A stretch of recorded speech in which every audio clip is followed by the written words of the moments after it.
Okay, so in this lesson, I want to talk about vectors, vector addition, and vector components. So the first thing I want to talk is vector.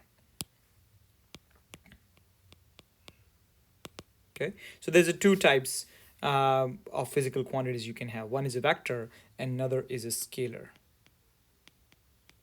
So if you talk about vectors, vectors is any physical quantity which needs a number and a direction. Right? For example, you can have a displacement as a vector. You can have velocity as a vector. Acceleration is a vector too. Um, for scalar quantities is the quantities which does not need a direction, which only define or which only defines by just a number. You just give a number and then you can 100% accurately you can define those quantities. For example, distance, right?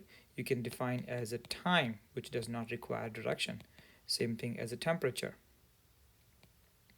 right? And speed also does not require direction. So that's the basic difference between scalar and a vector, right? When we talk about vector, vector has a magnitude and the direction.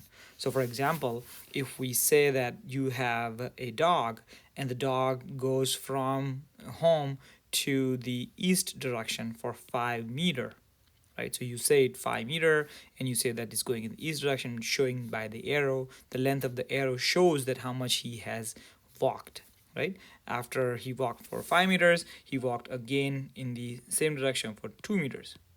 And you ask that, okay, what is its displacement? Now you say displacement, that means you have to add those vector and tell which direction the dog is going.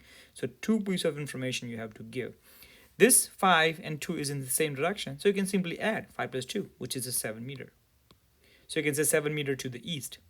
However, if dog decided to walk 5 meter in the east direction, but then he walks 2 meter in the north direction, now you cannot simply add. Now you have to use our vector addition method, and one of them is tip to tail. So you take a 5 meter vector and you put a 2 meter vector on a top of a 5 meter vector. So that's your 2 meter vector. And now if you want to find out the resultant vector, you connect the tail of the 5 meter vector to the tip of the 2 meter vector, like so, right? So this is making a 90-degree angle, and that is the theta with the resultant displacement vector is gonna go. This is the resultant vector. This is your hypotenuse. As you can see that this is a right angle triangle, we can find the hypotenuse by using a Pythagorean theorem as a c square equals to a square plus b square. Now remember, we are not looking for c square, we are actually looking for c, so we have to take a square root of it. So we can say c is just a square root of a square plus b square. Now this is the math geometry that you may have used and learned in your previous math class. Now here in this example for the dog going 5 meter east and then 2 meter north, we are going to use the number as 5 square, which is 25, 2 square, which is 4, and then that is coming out as 29. So square root of 29, if I use my calculator, we need a decimal answer for that, and that is coming out as exactly 5.38, right? So 5.38, the dog has walked in this direction, which is shown by the theta. So that direction theta you need to find. And for direction, we can use the help of trigonometry, right? And for that, we can use the sine, cosine, or tan. So to find out the theta, we can use one of the learned equation from trigonometry is inverse tangent of opposite over the adjacent. Now this equation you need to remember it, or you need to have it on your formula sheet that you can use it whenever you are doing this kind of a problem. So you have to do tan inverse opposite. So opposite side is the opposite of the angle. So here the opposite side is 2 meter. This is your opposite side. And the adjacent side for this triangle is your 5 meter. So this is going to be 2 over the 5. And when you do tan inverse 2 over 5, let's see what you get. You're getting shift tan inverse in your calculator, and you're punching 2 divided by 5, and then what you're getting is a 21.80 degree, 21.80. Now this is going in a northeast direction, right? So that you can say that 21.80 northeast direction with a 5.38 meter, right? So the dog's net displacement is 5.38 meter in 21.80 degree northeast, right? That is the displacement you have for the dog who is going this 5 meter and then 2 meter. Okay, so we learned two things. We learn how to add the vectors. Let's say you have 5 meter and 2 meter. You know how to add the vectors if they are not in the same direction. You can form the right angle triangle, and then you can apply Pythagorean theorem to find out hypotenuse, and you can use the trigonometry to find out the angle for it. And that is the complete information that you need to find out the displacement. Okay. Next thing is that if suppose you have a vector, number two is that if suppose you have a vector, for example, you have a vector of velocity, let's say 10 meters per second. Let's say you kick a ball and the ball went 10 meters per second from the ground, right? And you kick a ball with the angle, let's say you know the angle too, that you kick the ball at 30-degree angle, right? And you need to know how much is the velocity in the x direction and how much velocity in the y direction. If you want to find out how much is in the x direction, this 10 meters per second, and how much is in the y, that is what you're trying to find. Well, you have to find the component of this vector. There's two components. One is x, another is y, right? So you can again use a Pythagorean theorem. You can again use a trig function to find out your sine cosine of any vector you have. If suppose you have a vector like this, your x component is here, your y component is here, and let's say this is your r, and that's the angle theta you have, then you can find the x component of this vector as r cos theta, and the y component you can find using r sine theta. The reason I'm getting this is from the actual definition of a sine theta and cosine theta.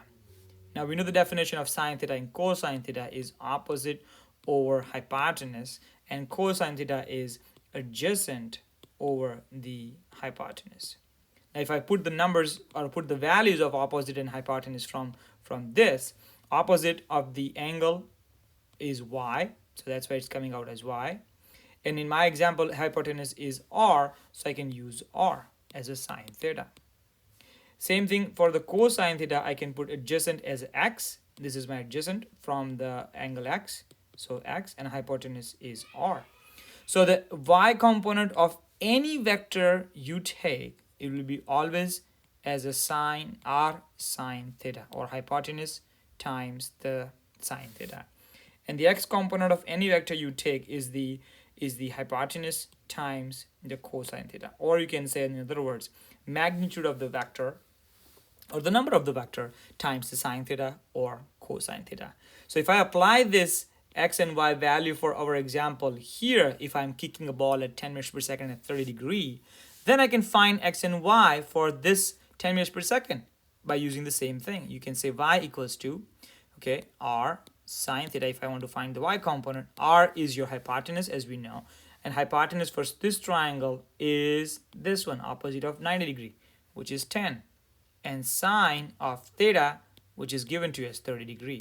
So you can find your y, plug in the calculator as a 10 times sine of 30 degree. Make sure your calculator is in a degree mode, and you're gonna get 5 as an answer. So you have a 5 meters per second speed in the y direction, okay, and then x direction velocity, that will be given as r cosine theta, and then r cos theta is again 10 cos 30. So you can plug in a calculator, 10 cos 30, and you're getting is 8.66. You're getting 8.66 meters per second. So this is the velocity vectors in the x direction, and this is the velocity vector in the y direction you got. So any vector you can bifurcate in the x and y direction using y equals to r sine theta, x equals to r cosine theta. Okay, and you can add the vectors if you know x and y component of it too. So here I know that is x component. I know this is 5 meters is my x component and 2 meters is my y component. I can add it and find the value of the vector as well. Okay, so let's take another example and see if that makes sense to you. 3. Let's say I have a triangle, okay, right angle triangle, and I don't know the angle theta, but I do know my hypotenuse is 13 and my adjacent side is, I don't know, 4. Okay, I want to find the opposite side. I don't know what the opposite side is, but I do know that this is a right angle triangle. See, so now I don't know opposite side. Can I use my which trig function I could use? Could I use a sine, or could I use cos? Now look at the formula. I have sine theta equals to opposite over hypotenuse, and cosine theta equals to adjacent over hypotenuse. This is the opposite side, so that means it will be appropriate to use a sine theta. So I can use a sine theta equals to opposite over hypotenuse. I want to find the opposite. Well, of course I need to know the angle, and I don't know the angle. That's a problem. That means I have to find the angle first. Okay, so I have created a problem inside the problem. So let's find the angle first, because we don't know the angle. You want to find theta and you want to find the opposite side. No worries, we can do it. We can use any of the cosine, sine, or tan function to find out the angle. In this scenario, we have to use the cosine. The reason is because this is the adjacent side of the triangle, and this is the hypotenuse side of the triangle. This is the opposite side of the triangle. So I can use a cosine theta, which is adjacent over the hypotenuse. And if I want to find the angle, I can do cos inverse of adjacent over hypotenuse. Now, if this looks scary, do not worry. The reason is because this equations will be always given to you whenever you are doing any kind of a physics problem, right? So this equation is given to you on a physics problem sheet that you can apply it. So you want to find theta, you can do cos inverse of adjacent over hypotenuse. So that means the cos inverse adjacent is a 4, hypotenuse is 13.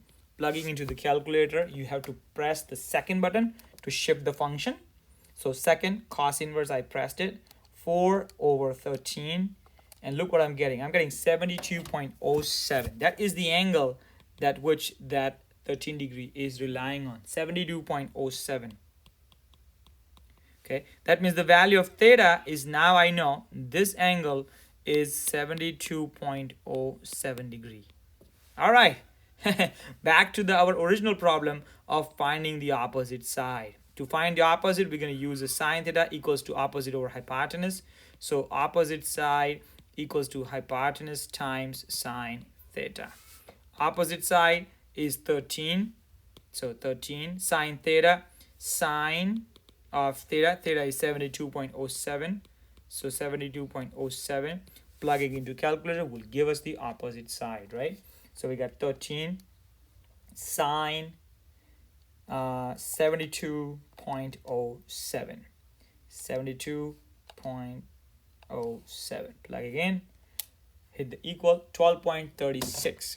So 12.36 we are getting for opposite side. 12.36.